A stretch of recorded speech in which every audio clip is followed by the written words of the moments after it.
Hello everyone, welcome to my YouTube channel. तो आज हमारी पॉलिटी की एमसीक्यू सीरीज की क्लास नंबर 41 और टॉपिक नंबर 26 लोक सेवा आयोग।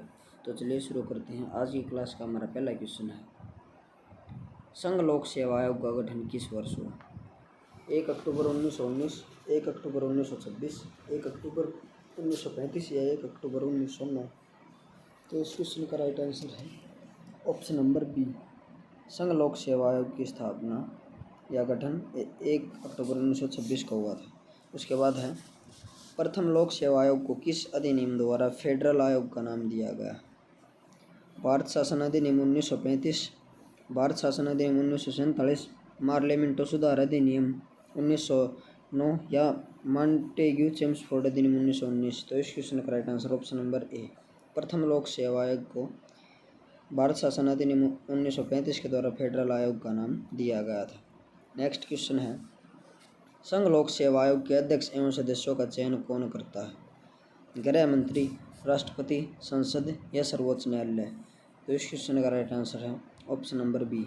संघ लोक सेवा आयोग के अध्यक्ष एवं सदस्यों का चयन राष्ट्रपति के द्वारा किया जाता है और राष्ट्रपति के पद से संबंधित प्रावधान संविधान के अनुच्छेद 52 में दिया गया है। और संघ की कार्यपालिका शक्ति राष्ट्रपति में निहित होती है। संघ की कार्यपालिका शक्ति राष्ट्रपति में निहित होती है। इसका वर्णन संविधान के अनुच्छेद 53 में है। राष्ट्रपति बनने के लिए योग्यताओं का वर्णन संविधान के अनुच्छेद 58 में दिया गया है। राष्ट्रपति पद के लिए शपथ का वर्णन संविधान के अनुच्छेद 60 में दिया गया है। और राष्ट्रपति पर महाभियोग की प्रक्रिया, राष्ट्रपति पर महाभियोग की प्रक्रिया का वर्णन संविधान के अनुच्छेद 61 में दिया गया है। संसद के संरचना या गठन से संबंधित प्रावधान संविधान के अनुच्छेद 79 में है। इसके दो सदन होते हैं, लोकसभा और राज्यसभा। राज्यसभा के संरचना के बारे में वर्णन संविधान के अनुच्छेद 80 में है और लोकसभा की संरचना के बारे में वर्णन संविधान के अनुच्छेद 81 में है। लोकसभा को प्रथम या निम्न सदन कहते हैं, प्रथम या निम्न सदन। और राज्यसभा को द्वितीय या उच्च सदन कहा जाता है, द्वितीय या उच्च सदन। अगला क्वेश्चन है, संघ लोक सेवा आयोग के अध्यक्ष एवं सदस्यों की योग्यता इनमें से कौन सी है? वह एक अखिल भारतीय सेवा से हो, विधि कानून शासन का अच्छा ज्ञान हो, भारत सरकार व राज्य सरकार के अधीन कम से कम 10 वर्ष कार्य करने का अनुभव रखता हो या उच्चतम न्यायालय का बार काउंसिल का सदस्य होना अनिवार्य है? तो इस क्वेश्चन का right answer option number C. Bharat सरकार व राज्य सरकार के अधीन कम से कम 10 वर्ष के लिए कार्य का अनुभव हो, वही संघ लोक सेवा आयोग के सदस्यों एवं अध्यक्ष के लिए योग्यताएं होती है। नेक्स्ट क्वेश्चन है, संघ लोक सेवा आयोग के बारे में निम्न में से कौन सा कथन सत्य नहीं है? यह एक स्वतंत्र संवैधानिक निकाय है। संविधान के अनुच्छेद 318 से 323 तक यूपीएससी के कार्य एवं शक्तियों की परिकल्पना की गई है। इसमें अध्यक्ष सहित 9 से 11 सदस्य होते हैं। आयोग के अध्यक्ष एवं सदस्य 6 वर्ष की अवधि या 65 वर्ष की आयु तक अपने पद पर रहते हैं। तो इस क्वेश्चन का right answer option number B. Option number B यह कथन गलत है, क्योंकि संविधान के अनुच्छेद 315 से लेकर 323 तक यूपीएससी की शक्तियों कार्यों के से संबंधित संवैधानिक प्रावधान किए गए हैं, न कि 318 से। तो इसमें बी ऑप्शन गलत कथन है। ये इस क्वेश्चन का राइट आंसर होगा, जो इन्होंने पूछा सत्य नहीं है, यानी कि कौन सा कथन गलत है, यही इस क्वेश्चन में पूछा गया। तो इस क्वेश्चन का right answer option number B होगा, क्योंकि ये 315 से लेकर 323 तक अनुच्छेद 2 का वर्णन है। अगला क्वेश्चन है, संघ लोक सेवा आयोग के सदस्य अपना इस्तीफा किसे सौंपते हैं? संघ लोक सेवा आयोग के अध्यक्ष को, सर्वोच्च न्यायालय के मुख्य न्यायाधीश को, राष्ट्रपति को, गृह मंत्री को? तो इस क्वेश्चन का right answer option number C, राष्ट्रपति को। संघ लोक सेवा आयोग के सदस्यों के द्वारा अपना इस्तीफा राष्ट्रपति को दिया जाता है। नेक्स्ट है, संघ लोक सेवा आयोग के सदस्यों और अध्यक्ष को पद से कैसे हटाया जा सकता है? यदि दिवालिया घोषित कर दिया जाए, सिद्ध दुर्व्यवहार, यदि काम करने के लिए अयोग्य घोषित कर दिया जाए, या उपयुक्त सभी? तो इस क्वेश्चन का राइट आंसर उपयुक्त सभी। नेक्स्ट क्वेश्चन है, संघ लोक सेवा आयोग का अध्यक्ष अपनी वार्षिक रिपोर्ट किसे सौंपता है? गृह मंत्री को, राष्ट्रपति को, संसद को या सर्वोच्च न्यायालय को? तो इस क्वेश्चन का right answer option number B, संघ लोक सेवा आयोग का अध्यक्ष अपनी वार्षिक रिपोर्ट राष्ट्रपति को सौंपता है। ऑप्शन नंबर बी इस क्वेश्चन का राइट आंसर है। अगला क्वेश्चन है, निम्न में से कौन सा सुमेलित नहीं है? अनुच्छेद 315 संघ और राज्यों के लिए लोक सेवा आयोग का गठन। तो यह कथन सत्य है, यानी कि अनुच्छेद 315 में यही वर्णन दिया गया है। अनुच्छेद 316 सदस्यों की नियुक्ति एवं कार्यकाल, यह भी सत्य है। अनुच्छेद 320 लोक सेवा आयोग का कार्य, यह कथन भी सही सुमेलित है। ऑप्शन नंबर डी अनुच्छेद 322 लोक सेवा आयोग के सदस्यों की बर्खास्तगी। तो इस क्वेश्चन का right answer option number D होगा। यह कथन गलत है, ये यहाँ सुमेलित नहीं है, क्योंकि संविधान के अनुच्छेद 322 में लोक सेवा आयोगों के व्यय यानी कि खर्चों व्यय का वर्णन है। तो ऑप्शन नंबर डी यहाँ सुमेलित नहीं है। 322 में लोक सेवा आयोग के सदस्यों की बर्खास्तगी का वर्णन नहीं है, बल्कि इसमें इनके होने वाले व्यय का, लोक सेवा आयोगों में होने वाले व्यय खर्चों का वर्णन। तो ऑप्शन नंबर डी इस क्वेश्चन का राइट आंसर होगा।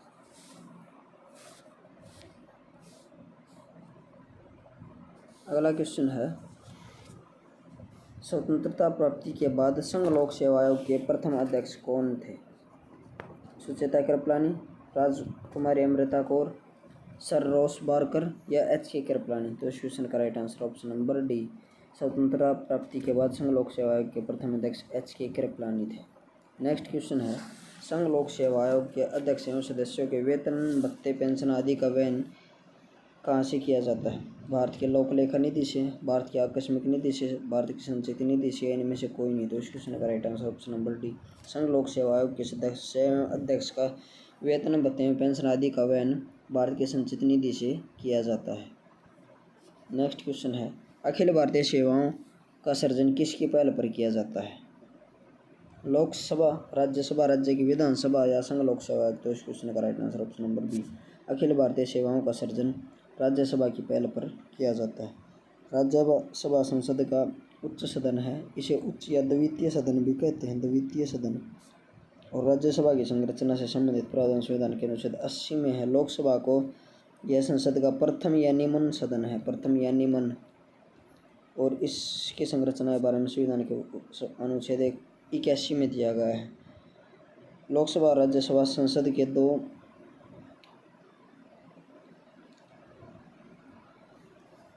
दो सदन होते हैं, और संसद के बारे में संसद के 3 अंग होते हैं, राष्ट्रपति, राज्यसभा और लोकसभा। और यदि सदन पूछ ले तो संसद के 2 सदन होते हैं, लोकसभा और राज्यसभा। और संसद तीनों से मिलकर बनते हैं, राष्ट्रपति, लोकसभा और राज्यसभा। इसका वर्णन संविधान के अनुच्छेद 79 में है।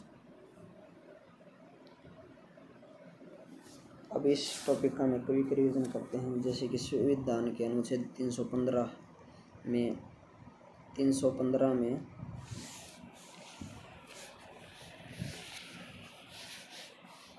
संघ और राज्यों के लिए, भारत के राज्यों के लिए लोक सेवा आयोगों का गठन, लोक सेवा आयोगों का गठन, लोक सेवा आयोगों का गठन, यानी कि लोक सेवा आयोगों के गठन के बारे में प्रावधान संविधान के अनुच्छेद 315 में दिया गया है। नेक्स्ट है अनुच्छेद 316, यूपीएससी के साथ साथ, यानी कि यूनियन पब्लिक सर्विस कमीशन के साथ साथ एसपीएससी के सदस्यों की नियुक्ति, एसपीएससी के सदस्यों की नियुक्ति और कार्यकाल,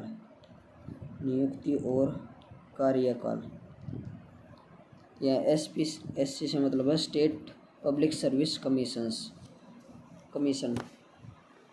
तो यहाँ पर यूपीएससी और एसपीएससी के सदस्यों की नियुक्ति और कार्यकाल का वर्णन संविधान के अनुच्छेद 316 में, 315 में उनका आयोगों का गठन था, 316 में सदस्यों की नियुक्ति है और उनका कार्यकाल है। अनुच्छेद 317 में है, अनुच्छेद 317 सदस्यों को पद से हटाना, पद से हटाना या निलंबित करना, हटाना और निलंबित करना, निलंबित करना। इसका वर्णन संविधान के अनुच्छेद 317 में दिया गया है। उसके बाद है अनुच्छेद 318।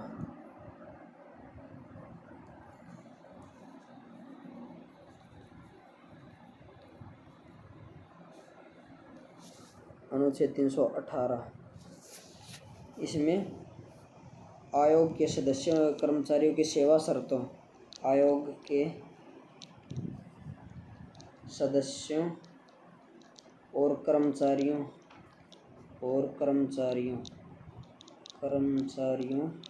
की सेवा की शर्तों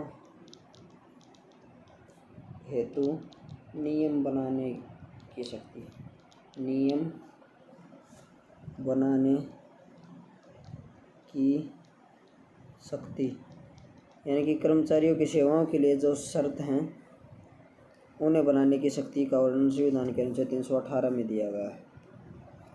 उसके बाद है 319, अनुच्छेद 319। इसमें है आयोग के सदस्य द्वारा सदस्य न रहने पर, आयोग के सदस्यों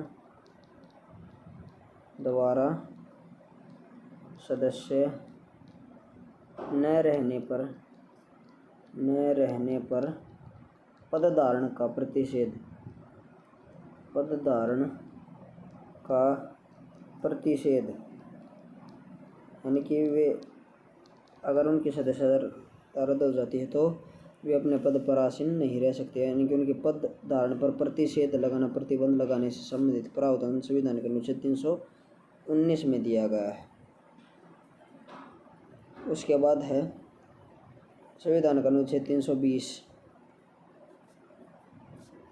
लोक सेवा आयोगों के कार्यों का वर्णन, लोक सेवा आयोग के कार्यों का वर्णन, कि लोक सेवा आयोग के क्या क्या कार्य हैं, क्या क्या उनकी भूमिका है और महत्व है, उससे संबंधित प्रावधान संविधान के अनुच्छेद 320 में दिया गया है। उसके बाद है 321 अनुच्छेद। इसमें है लोक सेवा आयोग के कार्यों का विस्तार करने की शक्ति, लोक सेवा आयोग के कार्यों का विस्तार करने की शक्ति, इसके द्वारा लोक सेवा आयोगों के कार्यों के दायरे को बढ़ा दिया जाता है, उसके बाद अगला है अनुच्छेद 322, अनुच्छेद 322। इसमें है लोक सेवा आयोग के व्यय का वर्णन, लोक सेवा आयोगों के व्यय का वर्णन, यानी कि खर्चों का वर्णन। उसके बाद अनुच्छेद 323। इसमें है लोक सेवा आयोगों की रिपोर्ट, लोक सेवा आयोगों की रिपोर्ट, उनके द्वारा प्रस्तुत की गई रिपोर्ट का वर्णन। और लोक सेवा आयोग अपनी रिपोर्ट राष्ट्रपति को प्रस्तुत करता है, और इसी के साथ ही टॉपिक खत्म होता है। अगर आपको वीडियो अच्छी लगे तो वीडियो को लाइक एंड शेयर करें, चैनल को सब्सक्राइब करें। Thank you.